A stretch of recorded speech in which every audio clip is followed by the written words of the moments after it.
नमस्कार साथियों, मैं ओम निवास चाहर स्वागत करता हूं आपका आपके ही YouTube चैनल ओम कैरियर एकेडमी में। साथियों, उम्मीद करता हूं मेरी उम्मीद से ज़्यादा बढ़िया होंगे आप। और राजस्थान में पुनः वैकेंसी आपके लिए जारी कर दी गई है, तो आप कमर कसकर तैयारी कर रहे होंगे। राजस्थान ही एक ऐसा मात्र राज्य है जो आपके लिए ख्याल रख रहा है बार बार, नहीं तो अन्य राज्यों में वैकेंसियों का अभाव है। वैकेंसियों का अभाव तो नहीं कह सकते, वैकेंसियां तो बहुत हैं, लेकिन राज्य की जो इच्छा शक्ति है वो शारीरिक शिक्षा के प्रति कम है।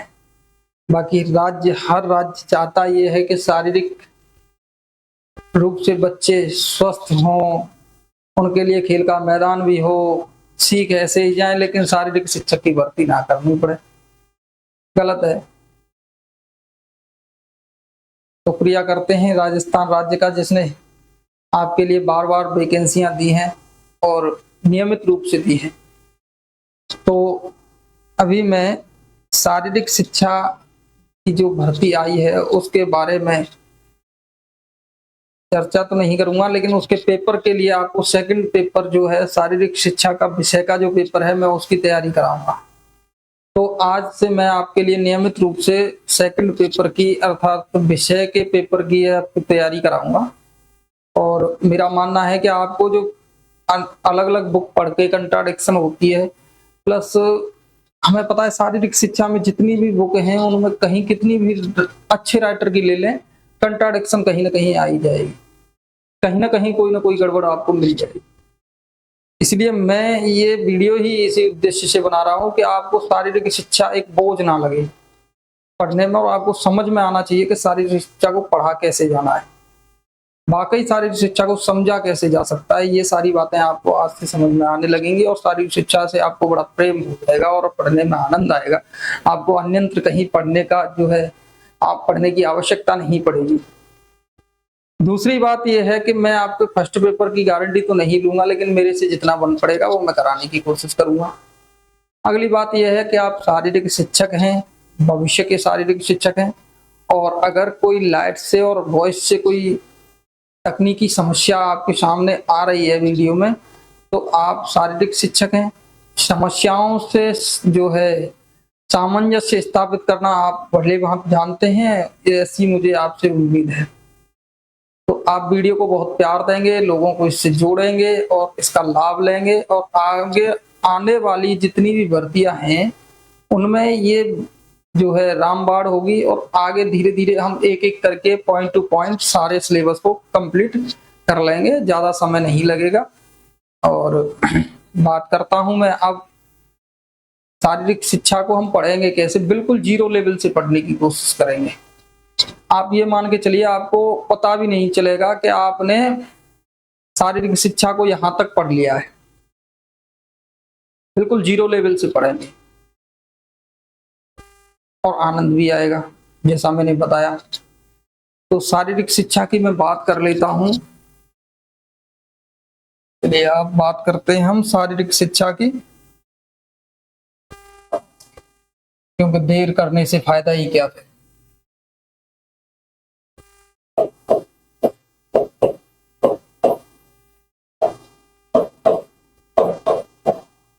शारीरिक शिक्षा बिल्कुल जीरो लेवल से पढ़ेंगे, आपको समझ में आएगी सारी बातें, आपको बोझ लगेगी नहीं। किताबें आपको ज्यादातर जो कंट्राडिक्शन पैदा करती हैं आप उनसे हट जाइए थोड़ा सा, आप यहाँ ध्यान दीजिए, और आपको हर वीडियो में जो चीज मिलेगी उनकी आप नोट्स बनाते जाइए, जो आपको खुद के नोट्स बन जाएंगे, तो आपको कहीं किसी किताब के ऊपर आश्रित रहने की आवश्यकता नहीं पड़ेगी। जैसे हमने किया था, हम भी आपकी तरह तैयारी किया करते थे, हमने भी काफी समय तक मेहनत की है। ठीक है साथियों, तो अभी जो है शारीरिक शिक्षा की मैं बात कर रहा था, जैसे आपको लिखा है शारीरिक शिक्षा, इसे आप सभी जानते हैं कि इसे अंग्रेजी में फिजिकल एजुकेशन कहते हैं। दो शब्दों से मिलकर बना है शारीरिक प्लस शिक्षा, इसीलिए इसका सामान्य अर्थ शरीर के लिए दी जाने वाली शिक्षा समझा जाता है। यहाँ तक साथियों मेरा मानना है कि सबको आती है ये चीजें, लेकिन फिर भी मेरा काम है समझाना। तो आप समझिए कि यहाँ से शारीरिक शिक्षा जो है शरीर के लिए दी जाने वाली शिक्षा, एक अमान्य जन धारणा में इसको समझा जाता है कि शरीर के लिए दी जाने वाली शिक्षा है। ठीक है, कोई बात नहीं, यहाँ तक भी मान्य हम कर लेते हैं, लेकिन सामान्य रूप से ही मान्य करेंगे, लेकिन व्यापक रूप में इसका अर्थ इतना ही नहीं है।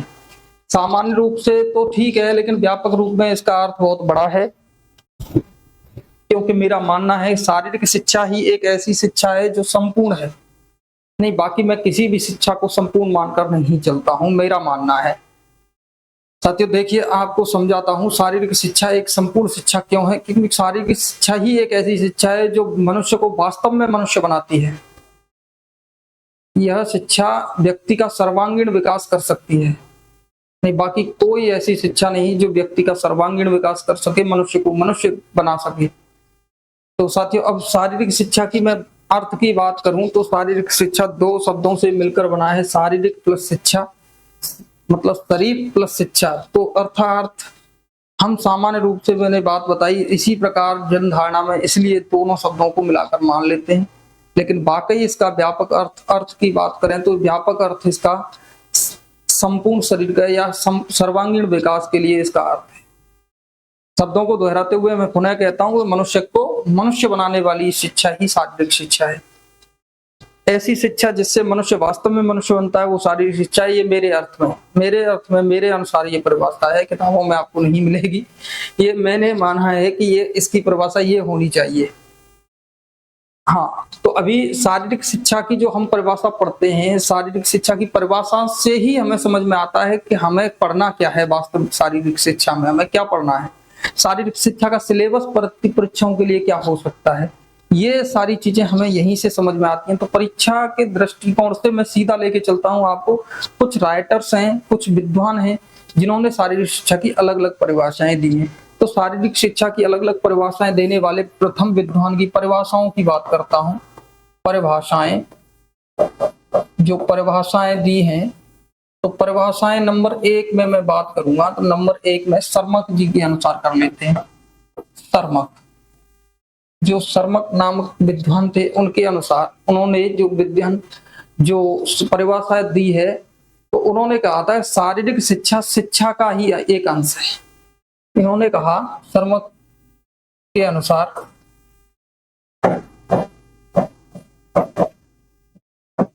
इन्होंने कहा कि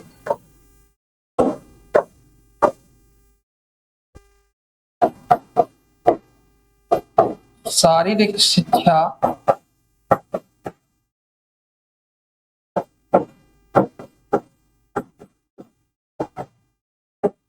शिक्षा का ही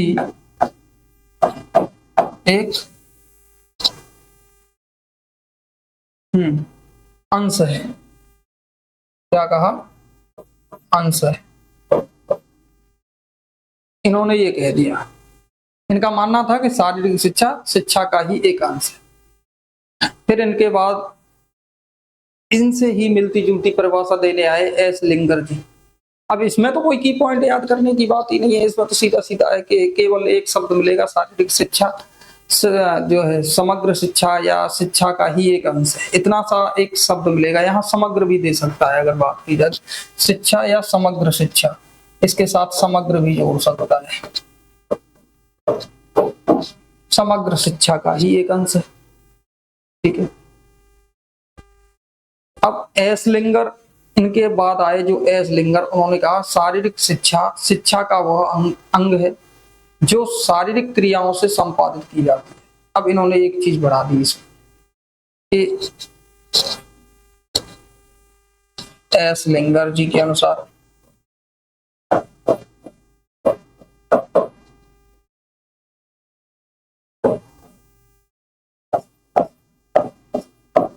अब इन्होंने क्या कहा, इन्होंने यही बात कही, शारीरिक शिक्षा शिक्षा का वह अंश है, या ऐसे मान लो शिक्षा का ही अंश है।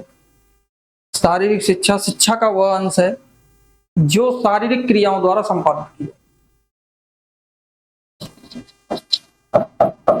शारीरिक शिक्षा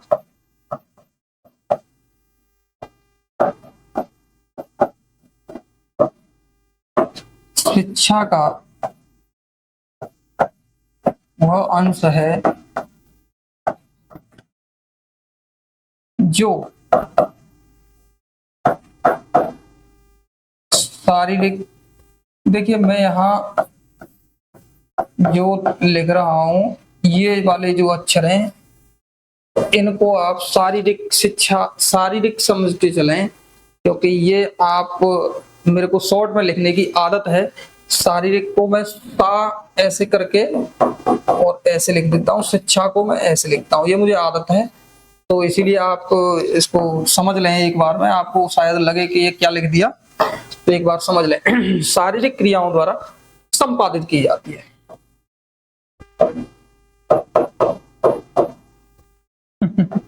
एकदम से मिल गया,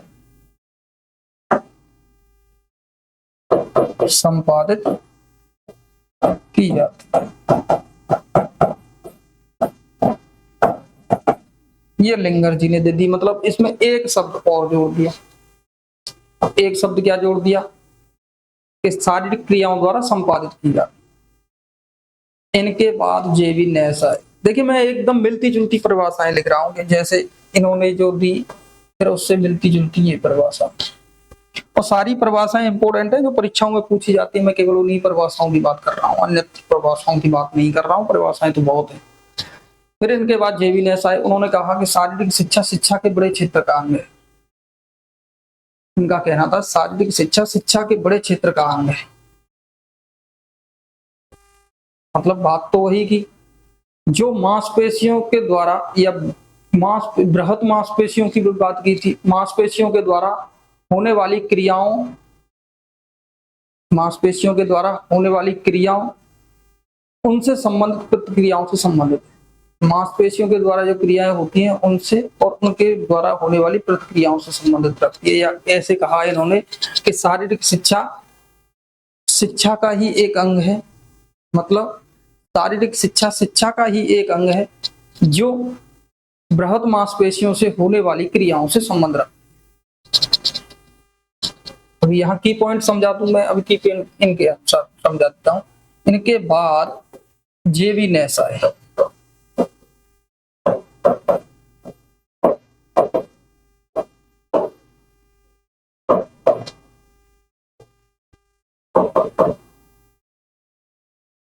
मतलब बाद की बात मैं ये नहीं कह रहा हूं, समय में इनके बाद आए। मेरा कहना ये है कि मतलब ऐसी ही परिभाषा लेकर ऐसी ही मिलती जुलती परिभाषा जेवी नैस की है। अब ये सारी की सारी जो परिभाषाएं मैं एक टाइप की लिखा रहा हूँ, अलग अलग टाइप की जो है परिभाषाएं स्टार्ट हो जाएंगी, जिससे क्या है कि आपको ये समझ में आएगा कि हाँ इनमें की पॉइंट क्या हो सकते हैं। अगर इस परिभाषा में ये चीज बढ़ गई तो वो किसकी परिभाषा हो सकती है। कभी हमें परिभाषाएं लगभग रट्टा मारनी पड़ती हैं। रट्टा मारने से क्या होता है, वो कुछ समय के लिए याद रहती हैं, फिर अगर नहीं याद की तो फिर वो भूल जाते हैं। तो इनको अगर हम याद इस प्रकार से याद रखते हैं तो ये परिभाषाएं हमें हमेशा के लिए याद रहती हैं। जेवी नैस ने कहा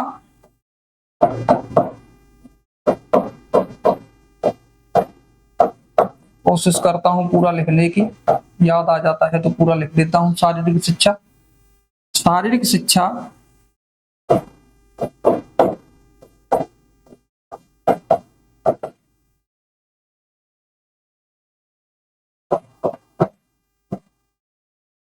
शिक्षा का ही किया था इन्हें, शिक्षा का ही अंग है जो बृहत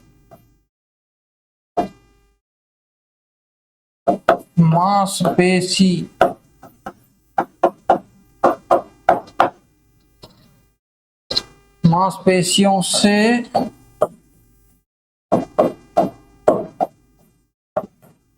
होने वाली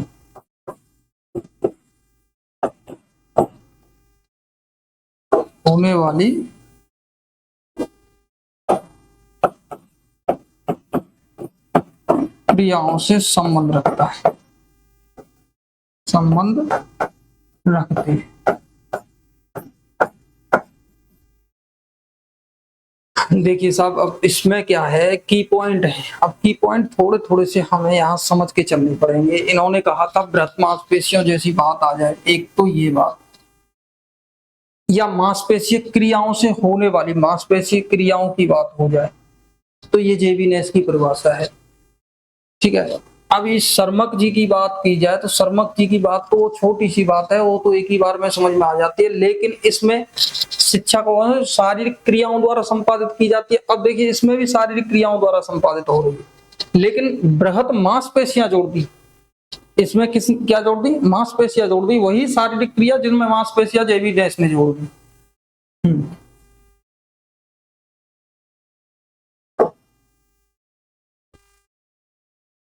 अभी जेबी नेस महोदय के बाद चार्ल्स बुचर। अभी मैं सारे के सारे इंपोर्टेंट हैं, मैं इंपोर्टेंट लिखा रहा हूं। चार्ल्स बुचर जी आए।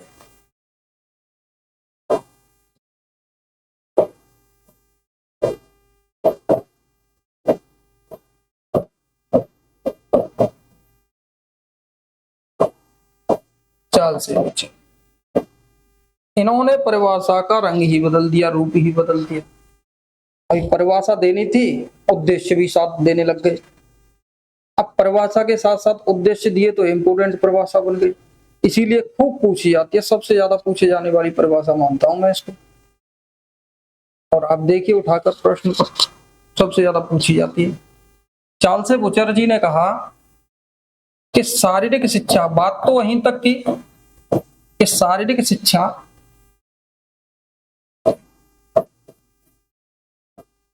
शिक्षा के बड़े क्षेत्र शिक्षा के बड़े क्षेत्र का अंग है। अब इन्होंने शिक्षा को एक बड़ा क्षेत्र भी बोला, प्लस बड़े क्षेत्र का अंग है। अब यहां से इन्होंने परिभाषा को बदल दी, जिसका उद्देश्य, अब इन्होंने उद्देश्य भी शामिल कर दिया,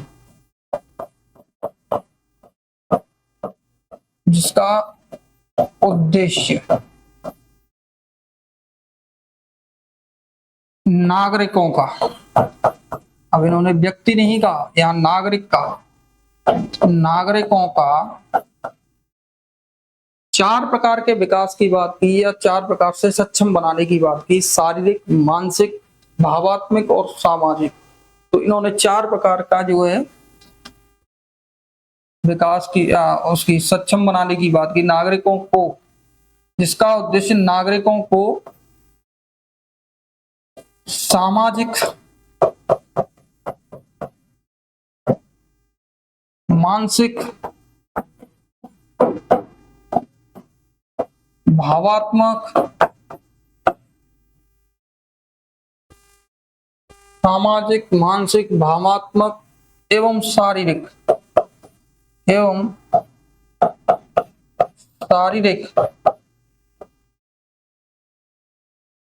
रूप से सक्षम बनाना है, जिसका उद्देश्य शारीरिक रूप से सक्षम बनाना है, सामाजिक, मानसिक, भावात्मक एवं शारीरिक रूप से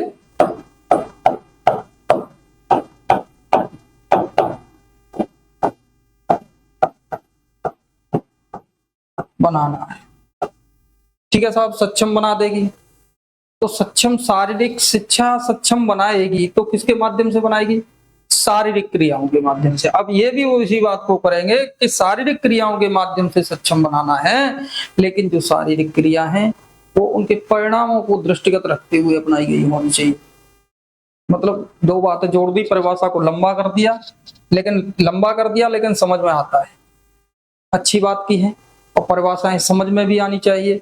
इनका कहना था कि परिभाषा मतलब इसका शारीरिक शिक्षा का जो परिभाषा है उसके साथ साथ उसका उद्देश्य भी जुड़ा है, इनका मानना ये था। सक्षम बनाना है किसके माध्यम से? शारीरिक क्रियाओं के।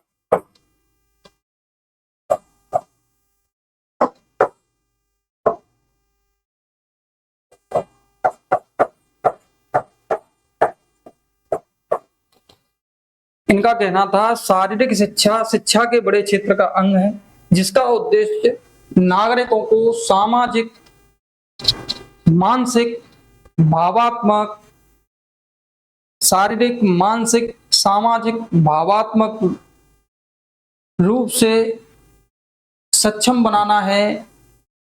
और शारीरिक, मानसिक और भावात्मक रूप से जो सक्षम बनाएगी जो शिक्षा, तो किसके द्वारा? वही शारीरिक क्रियाओं के द्वारा। अब जो शारीरिक क्रियाएं हैं वो किसको दृष्टिगत रखते हुए अपनाई गई हों? वो दृष्टिगत रखते हुए अपनाई गई हों जो शारीरिक क्रियाओं के परिणामों को दृष्टिगत रखते हुए अपनाई गई होनी चाहिए। ठीक है, तो ये परिभाषाएं थी। इनके बाद जो परिभाषा लेकर आते हैं वो जेपी थॉमस लेकर आते हैं। मतलब बाद का मतलब मेरा ये है कि इनसे मिलती जुलती परिभाषाएं तो ये हो गई। अब इसमें हाँ थोड़ा सा की पॉइंट की बात कर लूं मैं। इसमें की पॉइंट बहुत हैं। आप इसको परिभाषा को देखते ही एक बार में समझ जाएंगे कि इसमें की पॉइंट कितने हैं। इसमें सामाजिक, मानसिक, भावात्मक, शारीरिक जैसे शब्दों का प्रयोग होगा। हाँ, तो ये आप की पॉइंट समझ जाएंगे। बाकी ऊपर की जो परिभाषाएं हैं उनसे आप की पॉइंट की बात कर लें तो मैं बताता हूं। एक तो नागरिक शब्द इसमें आएगा। इसमें सामाजिक, मानसिक, भावात्मक और शारीरिक 4 प्रकार के जो विकास है उनमें सक्षम मनुष्य को बनाया जा रहा होगा। प्लस ये उद्देश्य की बात कर रही होगी यही परिभाषा। चार्ल्स बूचर की परिभाषा होगी। 100% ये परिभाषा पूछी जाती है। और ये परिभाषा चार्ल्स बूचर की आप ये मान के चलिए सबसे इंपॉर्टेंट परिभाषा मान के चलता हूं। ये परिभाषा कहीं भी पूछ ली जाती है। हाँ, आरकेएसडी और ओवरट्यूफर इनकी परिभाषाएं और इसकी परिभाषाएं बार बार पूछे जाने वाली परिभाषाएं सारी शिक्षा। और राजस्थान को तो इनसे बड़ा प्रेम है। राजस्थान को तो इनसे बड़ा प्रेम है। मैंने देखा है राजस्थान के पेपर्स में इनके बारे में ही पूछता है। इनकी परिभाषा ज्यादा पूछता है, ओवरट्यूफर को दे देता है। हाँ, आयोग को बहुत प्रेम है। तो अभी जो है अगली परिभाषा पर मैं चलता हूं। तो अगली परिभाषा जो है वो जेपी थॉमस की है। जेपी थॉमस ने कहा कि शारीरिक शिक्षा बच्चे के समग्र विकास, जो बच्चे के समग्र व्यक्तित्व के विकास, जो व्यक्तित्व का विकास है, बच्चे का समग्र जो विकास है वो व्यक्तित्व का विकास और शारीरिक, मानसिक और आत्मा का विकास। मतलब अब इन्होंने कई चीजें जोड़ दी। व्यक्तित्व जोड़ दिया, शारीरिक विकास जोड़ दिया, मानसिक विकास तो था, शारीरिक विकास था, मानसिक विकास था अभी पिछली वाली परीक्षा में, पिछली वाली परिभाषा में। तो अभी इसमें इन्होंने आत्मा को भी जोड़ लिया और व्यक्तित्व को भी जोड़ लिया। इनकी संपूर्ण और पूर्णता के लिए, इनकी संपूर्णता और पूर्णता के लिए शारीरिक गतिविधियों के माध्यम से दी गई शिक्षा है। मतलब शारीरिक शिक्षा बच्चे के समग्र व्यक्तित्व के विकास, शारीरिक विकास, आत्मा के विकास, मानसिक विकास, इन सब की संपूर्णता के लिए शारीरिक गतिविधियों के माध्यम से दी गई शिक्षा है। आप जेपी थॉमस की परिभाषा देख लेते हैं।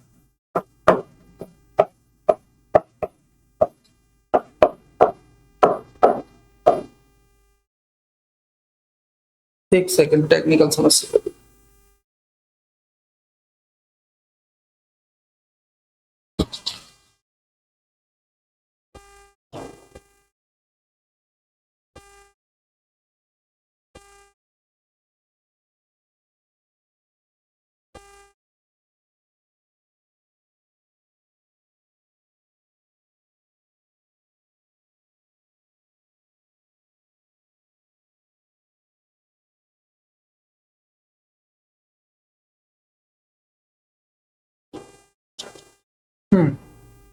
सॉरी, जेपी थॉमस जी के अनुसार शारीरिक शिक्षा, जो शारीरिक शिक्षा है वो बच्चे के समग्र, उन्होंने बच्चे की बात की, बच्चे के समग्र व्यक्तित्व, समग्र व्यक्तित्व, शारीरिक, मानसिक शारीरिक विकास, मानसिक समग्र व्यक्तित्व, शारीरिक विकास, मानसिक विकास, आत्मा का विकास। समग्र व्यक्तित्व, शारीरिक विकास,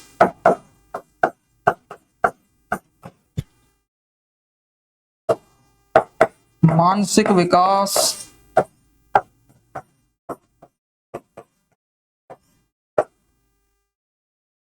एवं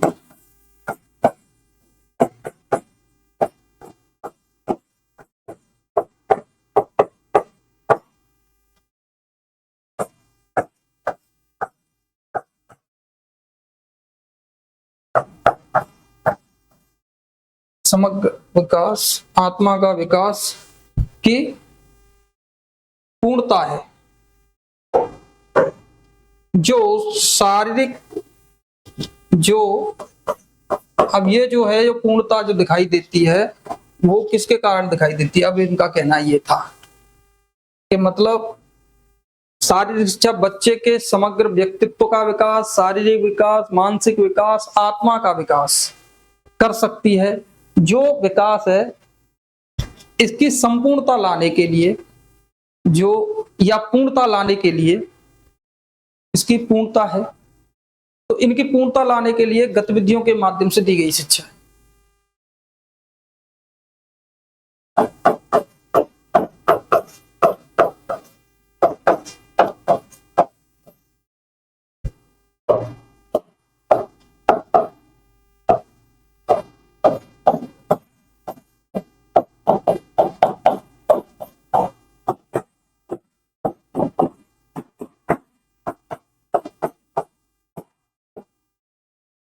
देखिए समझिए इसको एक बार और। अब इसमें सबसे पहले की पॉइंट की बात करता हूं तो एक बच्चा शब्द मिलेगा, समग्र शब्द इसमें मिलेगा। अब इसमें विकास, शारीरिक मानसिक विकास तो लगभग आपको परिभाषाओं में मिलेंगे, लेकिन यहाँ व्यक्तित्व शब्द जुड़ जाएगा और आत्मा शब्द जुड़ जाएगा। मतलब व्यक्तित्व के साथ आत्मा आएगी, व्यक्तित्व के साथ क्या आएगी? आत्मा। विकास की पूर्णता दिखाई देगी और गतिविधियों के माध्यम से तो आपको, लगभग शारीरिक गतिविधियों के माध्यम से तो हर परिभाषा में आपको दिखाई दे ही रहा है।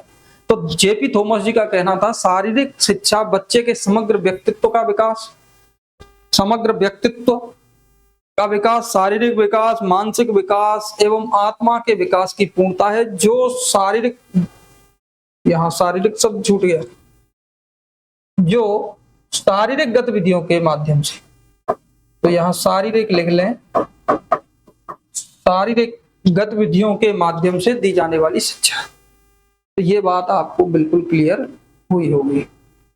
अभी ये जो परिभाषाएं हैं दी, इनके बाद बहुत से विद्वान जो है वो इम्पोर्टेंट है। जैसे मैं बात करूं, जेबी नेस की बात हो गई, अभी विलियम्स हैं, आर कैसडी हैं, ब्राउन बेल हैं, ए.आर. बेमन हैं, डी ओवरट्यूफर हैं। ओवरट्यूफर की परिभाषा में आपको अनुभवों का कुल जोड़ दिखाई देगा। ओवरट्यूफर की परिभाषा, अब मैं परिभाषाओं के थोड़े से की पॉइंट लिख देता हूं, बाकी परिभाषाएं आप टेलीग्राम से ले लेना क्योंकि इसमें बहुत टाइम लगता है। अब परिभाषाओं को समझाने के लिए वैसे बच्चा कुछ है नहीं, मैं चलो ओवरट्यूफर की और कैसडी की परिभाषा आपके लिए लिख देता हूं।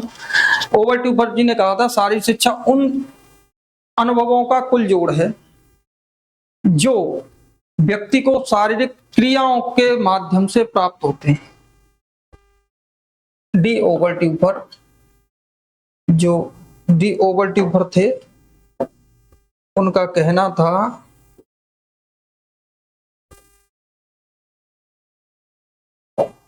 डी ओवरट्यूफर, ये दिखाई दे रहा है कि नहीं?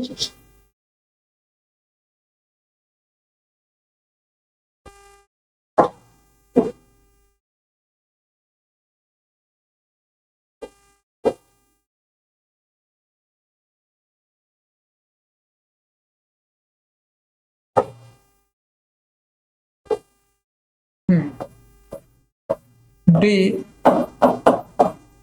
ओवरट्यूफर, तो इनका कहना था शारीरिक शिक्षा जो शारीरिक शिक्षा है वो शारीरिक शिक्षा उन अनुभवों का कुल जोड़ है। शारीरिक शिक्षा उन अनुभवों का कुल जोड़ है। वही शारीरिक गतिविधियों के माध्यम से प्राप्त होती हैं। उन अनुभवों का कुल जोड़ है जो शारीरिक प्रक्रियाओं के माध्यम से जो शारीरिक प्रक्रियाओं के माध्यम से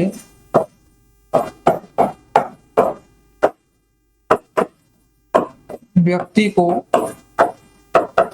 प्राप्त होते हैं।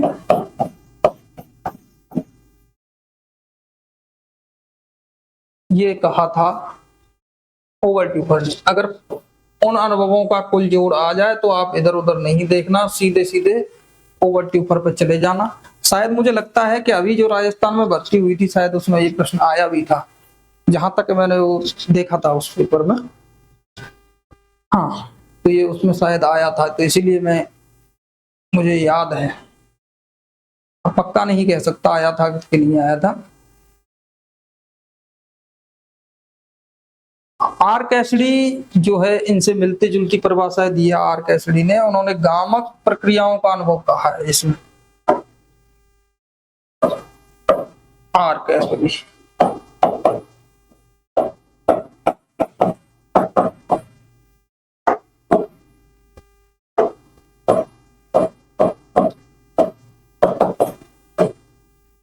आर कैसिडी महोदय ने कहा है कि गामक प्रक्रियाओं में या गामक प्रक्रियाओं पर केंद्रित अनुभवों के कारण व्यक्ति विशेष में होने वाले परिवर्तनों का कुल जोड़ ही। अब आप ये कहेंगे कुल जोड़ इसमें भी आ गया और कुल जोड़ उसमें भी आ गया, लेकिन अभी मैं ये परिभाषा लिख रहा हूं, आपको अलग समझ में आएगी परिभाषा है क्या। गामक प्रक्रियाओं में केंद्रित या गामक प्रक्रियाओं पर केंद्रित, गामक प्रक्रियाओं पर केंद्रित, गामक प्रक्रियाओं पर केंद्रित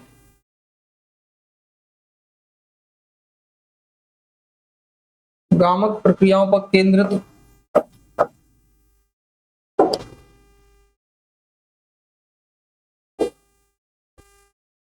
गामक प्रक्रियाओं पर केंद्रित अनुभवों के कारण, गामक प्रक्रियाओं पर केंद्रित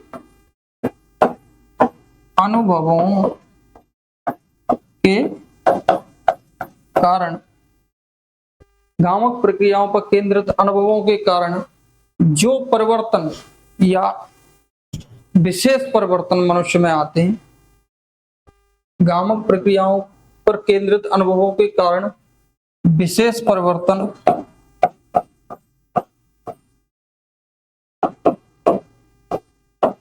या विशेष परिवर्तनों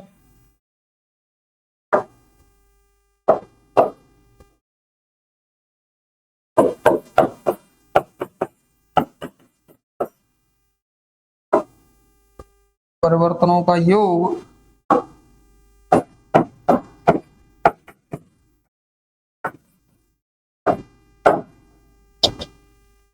अभी देखिए यहां से मेरा मानना है कि इनके अलावा परिभाषाएं ज्यादा नहीं पूछी जाती हैं। आपको फिर रट्टा मारना है तो मारिए, कोई दिक्कत नहीं है। तो शारीरिक शिक्षा के क्षेत्र में अन्य परिभाषा इंपोर्टेंट है, जो अन्य परिभाषा इंपोर्टेंट है उनका नाम है H.C. बक। उनका क्या नाम है? H.C. बक। H.C. बक महोदय थे। यह शारीरिक शिक्षा के क्षेत्र में भारत में अग्रणी माने जाते हैं। इन्होंने YMCA की स्थापना मद्रास में 1920 में की थी। हाँ, तो H.C. बक ने कहा था कि शारीरिक शिक्षा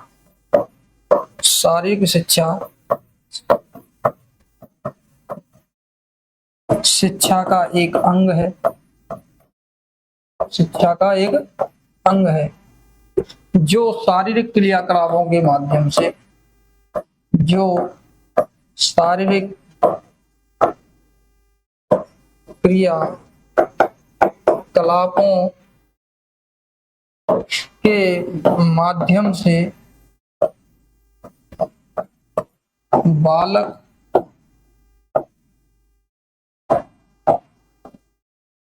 की शारीरिक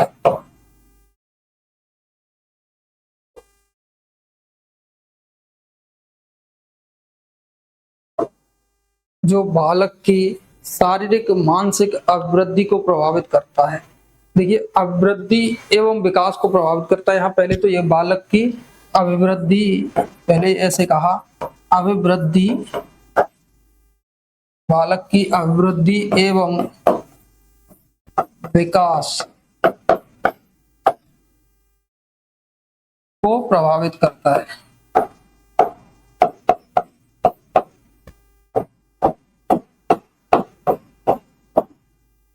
जो बालक के नैतिक, शारीरिक, मानसिक, जो बालक के शारीरिक, मानसिक, नैतिक और भावात्मक पक्ष से या पहलुओं से जुड़ा है।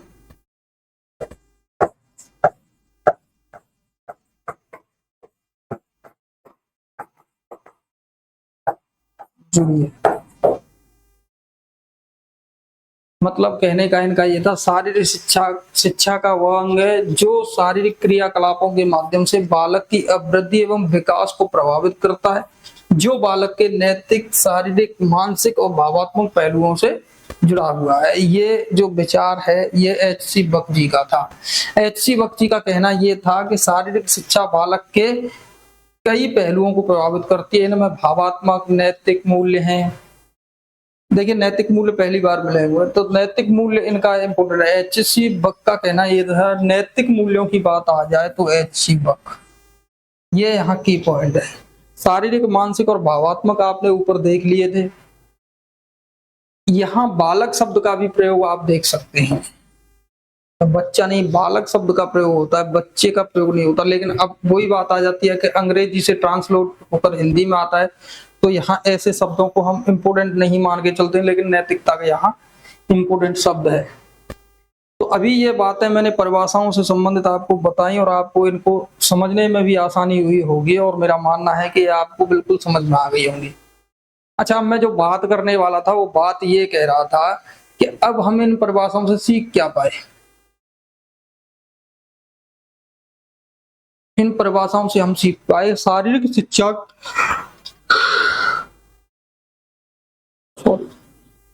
शारीरिक शिक्षा का क्षेत्र कितना बड़ा है। शारीरिक शिक्षा का क्षेत्र देखिए कितना बड़ा है। शारीरिक शिक्षा के साथ साथ शिक्षा का जितना भी क्षेत्र है, जैसे शिक्षा का क्षेत्र है, आप मनोविज्ञान का क्षेत्र मान के चलें तो संपूर्ण मनोविज्ञान का क्षेत्र, ठीक है, विज्ञान का क्षेत्र, गणित का क्षेत्र, जो व्यवहारिक शिक्षा है हम जिसे लेते हैं, वो संपूर्ण शिक्षा इसमें समाहित हो जाती है। जैसे कि अभी मैं बात कर लेता हूँ सिलेबस की, इसमें गणित को भी आपको पढ़ना है, विज्ञान को भी आपको इसमें पढ़ना है, मनोविज्ञान को भी इसमें आपको पढ़ना है।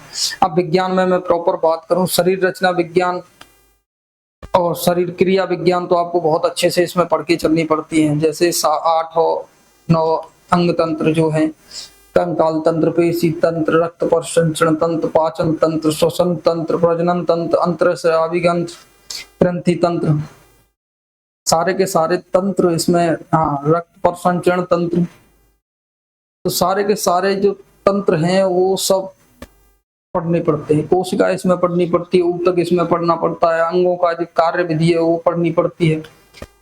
अब अंग संचालन वगैरह जो किन्सोलॉजी वगैरह है उसमें हमें ये इसको पढ़ना पड़ता है। तो शारीरिक शिक्षा का जो क्षेत्र है वो बहुत बड़ा क्षेत्र है। पोषण हमें अलग से पढ़ना होता है इसमें, विटामिन, खनिज, लवण, संतुलित आहार, सारा का सारा, बीमारियां, उससे संबंधित कमी, रोग, सारे के सारे सब्जेक्ट हमें इसमें पढ़ने पड़ते हैं। बायोमैकेनिक्स की बात करें तो बायोमैकेनिक्स वही अंग संचालन की बात हो जाती है। अभी जो बात कर रहा था मैं खेलों की बात करूं, दुनिया के सारे खेल इसमें पढ़ने पड़ते हैं। तो शारीरिक शिक्षा का क्षेत्र बहुत बड़ा है। इस शारीरिक शिक्षा के जो क्षेत्र को अगर हम हल्के में आके तो ये क्षेत्र छोटा नहीं है, और ये सिलेबस को भी आसानी से पूरा नहीं कराया जा सकता कि छोटा सिलेबस हो आराम से करा दिया जाएगा। सिलेबस बहुत बड़ा है, इसलिए आज से ही पढ़ना स्टार्ट करें। मनोविज्ञान है, बहुत बड़ी है, इसकी मनोविज्ञान को आसानी में न लें। सीखना है इसमें, वृद्धि एवं विकास है इसमें, व्यक्तित्व है इसमें, और कई सारे चैप्टर हैं। इसलिए शारीरिक शिक्षा को छोटे सिलेबस के रूप में न माने और शारीरिक शिक्षा को प्रतिदिन पढ़ना स्टार्ट करें, जिससे क्या है कि आपको इसकी समझ विकसित होगी और आपको समझना स्टार्ट हो जाएगा। और मेरा मानना है कि शारीरिक शिक्षा की चाहे वैकेंसियां कितनी भी हों, आपको एक वैकेंसी चाहिए, आप उसमें सिलेक्शन लेके रहेंगे। अब थोड़ा सा टाइम ऊपर जा रहा है, वीडियो बहुत लंबी होती जा रही है, इसलिए मैं चाहूंगा कि इस वीडियो को थोड़ा सा यहीं पर रोक दिया जाए और आगे की क्लास शारीरिक शिक्षा के उद्देश्य, शारीरिक शिक्षा का महत्व, ऐसे चीजों पर हम बात कर लेंगे। और शारीरिक शिक्षा के ऐसी चीजों को बात करने के बाद फिर हम सीधा अगले टॉपिक्स पे चलेंगे। तो तब तक के लिए जय हिंद, नमस्कार।